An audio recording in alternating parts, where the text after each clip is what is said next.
School का दिन हमेशा की तरह शोर, ऊर्जा और हंसी से भरा था।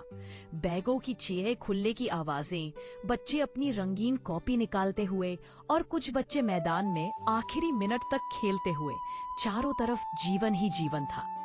इसी भीड़ में आरव ने अपनी सीट ली। उसका बैग हल्का था, लेकिन चेहरे पर संतोष की गहरी मुस्कान थी।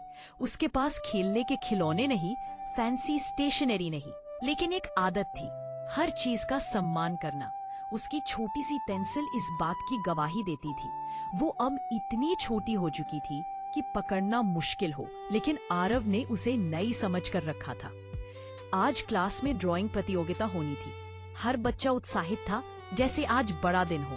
बच्चों की टेबलों पर नए रंग, नई पेंसिलें, शार्पनर, स्केच पेन, सब सजा हुआ था। आरव के सामने सिर्फ एक पुरानी कॉपी और वही छोटी पेंसिल थी। वह बिना किसी हीन भावना के धीरे धीरे पूरी लगन के साथ ड्राइंग बनाना शुरू करता है। क्लास में उसकी चुपचाप मेहनत अलग ही नजर आ रही थी, जैसे उसे किसी दौड़ में जीतना नहीं, बस अच्छा बनाना हो। क्लास के बीच में एक अचानक सी हलचल हुई। रिया की पेंसिल बीच में टूट गई। वह हमेशा की तरह टॉप करने वाली, सबसे अच्छी ड्राइंग बनाने वाली बच्ची थी, लेकिन आज उसकी किस्मत साथ छोड़ रही थी।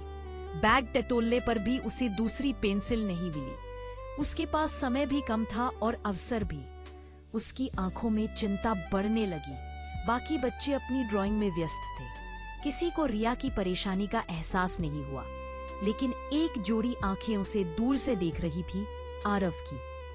आरव ने अपनी पेंसिल की ओर देखा। ये उसकी एकमात्र पेंसिल थी। ड्राइंग पूरी नहीं हुई थी।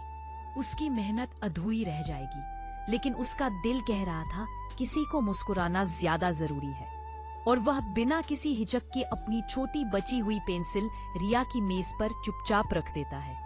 क्लास में किसी ने ये छोटा सा सीन नोटिस नहीं किया, लेकिन ये छोटा पल बड़ा बनकर रह गया। रिया के चेहरे पर तनाव खत्म हो गया।